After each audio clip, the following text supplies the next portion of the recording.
실제로 겪었던 실화괴담들. 첫 번째 이야기, 불을 끄지 마라. 언젠가부터 어머니께서는 밤에 주무실 때 안방 불을 켜놓고 주무십니다. 불을 꺼놓으면 귀에서 빗자루 소리가 들리고 누군가 웃는 소리도 들리신다고 합니다. 그런 경험을 많이 하셔서 이젠 불을 켜놓고 주무십니다. 어느 날 아버지께서 실수로 안방 불을 꺼놓으셨습니다. 어머니께선 먼저 주무셔서 이 사실을 모르셨죠. 그런데 어머니께서 한참 주무시는데 검은 그림자와 같은 형태들이 어머니 주변을 돌고 있었다고 합니다. 왠지 저승사자 같았다고 하셨습니다. 그러다 그림자들이 어머니의 허리를 마치 치수라도 재는 듯 만졌는데 그 느낌에 깜짝 놀라셔서 누구야?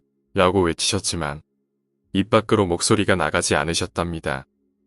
이윽고 그림자가 말하더랍니다. 아직은 때가 아니야. 어머니는 순간 확 일어나셨는데 아무것도 없었답니다. 이상한 일은 그 일을 겪으신 후로 한쪽 발이 계속 아프시다고 합니다. 그리고 허리의 그 감촉을 생생히 기억하신다고 합니다. 사람의 온기가 느껴지는 게 아닌 마치 시체처럼 차가운 손길이었다고 합니다. 두 번째 이야기, 전라도의 어느 섬.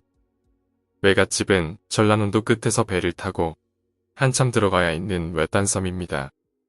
외삼촌은 초등학교 다닐 때였는데 어느 날 동네 친구들과 집 앞의 산에서 놀고 있었다고 합니다. 한참 놀다 보니 배가 고파졌다고 합니다. 당시 군것질 거리라곤 밭에 무나 나무 뿌리밖에 없었기에 나무 뿌리라도 찾아볼까 해서 친구들과 땅을 군데군데 팠다고 합니다. 그런데 땅을 파고 있는데 뭔가 누런 알맹이가 나왔습니다. 자세히 보니 쌀이었다고 합니다. 외삼촌과 친구들은 이게 웬 쌀이냐 하며 씹어 드셨고 집에 와서 너무 기쁜 마음에 어머니께 말씀드렸더니 어머니께서 깜짝 놀라시면서 혼내셨다고 합니다. 그 쌀이 무엇인가 하면 옛날엔 갓난아기가 죽는 일이 빈번해서 아이가 죽으면 항아리에 넣고 남은 공간에 생쌀을 가득 채워 산에 묻었다고 합니다. 즉, 갓난아기의 시체와 함께 있었던 쌀이었습니다. 그걸 저희 삼촌께서 드신 것이었습니다. 세 번째 이야기, 외할아버지의 죽음. 중간고사 기간 중에 외할아버지께서 돌아가셨습니다. 급하게 연락을 받으신 어머니는 시험 때문에 못 가는 저는 집에 남겨두시고 형과 함께 고향에 내려가셨습니다. 다음날 저녁, 시험 공부하다가 지쳐 텔레비전을 보고 있었는데 텔레비전을 끄자 이상한 소리가 들렸습니다. 누군가 맨발로 거실의 장판을 밟고 다니는 소리였습니다. 25평의 작은 집에 숨을 곳도 없거니와 거실을 둘러봐도 아무도 없었습니다. 전 혼자 있어서 괜히 착각했나 보다 싶었고 곧바로 방으로 들어가려고 했는데 순간 이상한 소리가 들렸습니다. 누군가 제 뒤에 코로 숨을 들이쉬고 내쉬는 소리였습니다. 제 뒤에 누군가 있는 것처럼 말이죠. 그 후로도 집에 혼자 있을 때면 정체를 알 수 없는 발소리를 들었고 거실로 나갈 때면 누군가 귀에 숨소리를 들려주었습니다. 형이 군대 가고 나선 집에 어머니와 저 둘뿐이라 집에 있는 것 자체가 정말 무서웠습니다. 그리고 얼마 후에 분당의 아파트로 이사를 하게 되었습니다.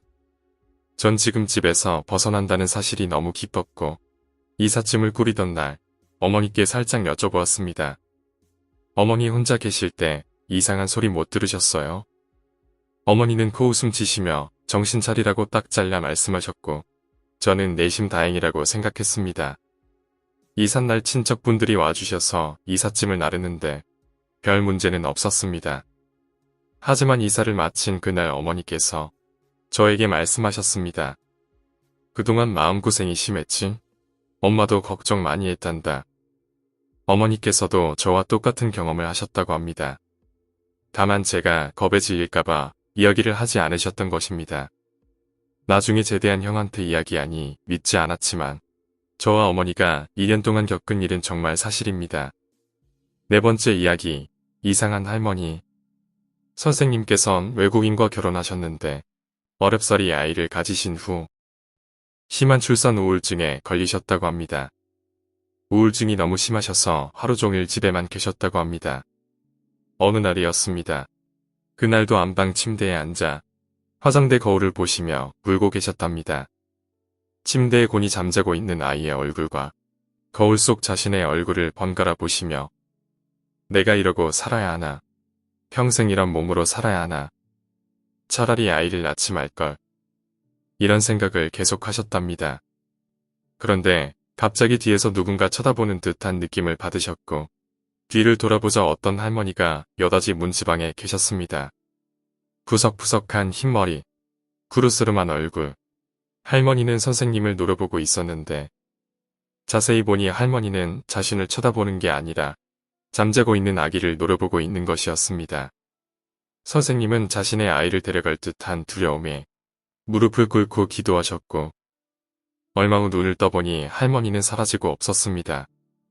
이상한 점은 침대에 누워있던 아기의 방향이 반대로 바뀌어져 있더랍니다.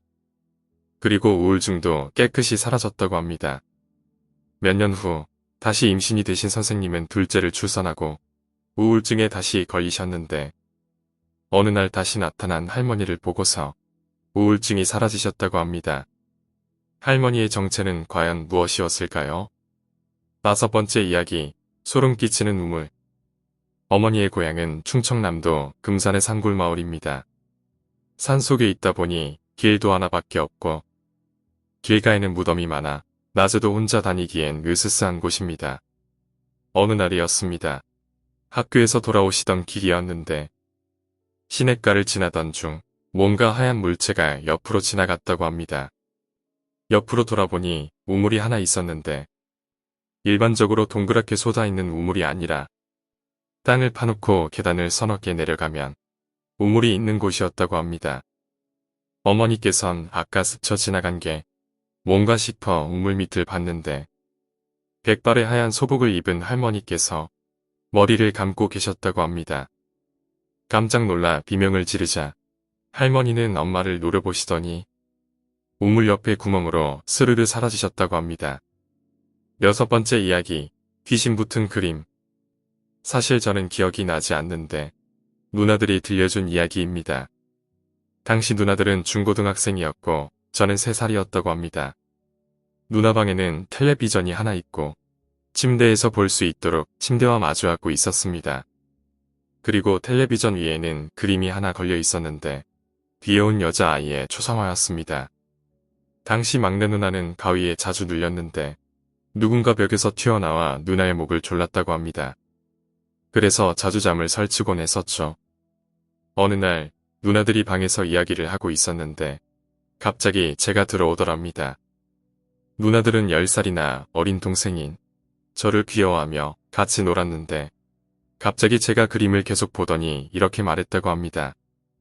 누나 쟤 왜 자꾸 튀어나오려고 해? 라고 말도 잘 못하는 게 어눌하게 말했죠. 누나들은 소름이 쫙 끼쳤는데 처음에는 신경 쓰지 않다가 제가 그림을 볼 때마다 그런 소리를 하니 결국 그림을 버렸습니다. 그런데 신기한 일은 그림을 버린 후로 막내 누나는 가위에 눌리지 않게 되었답니다. 오늘 이야기는 여기까지입니다. 오늘 이야기가 재미있으셨다면 구독과 좋아요, 댓글 부탁드립니다. 댓글은 저에게 큰 힘이 됩니다. 감사합니다.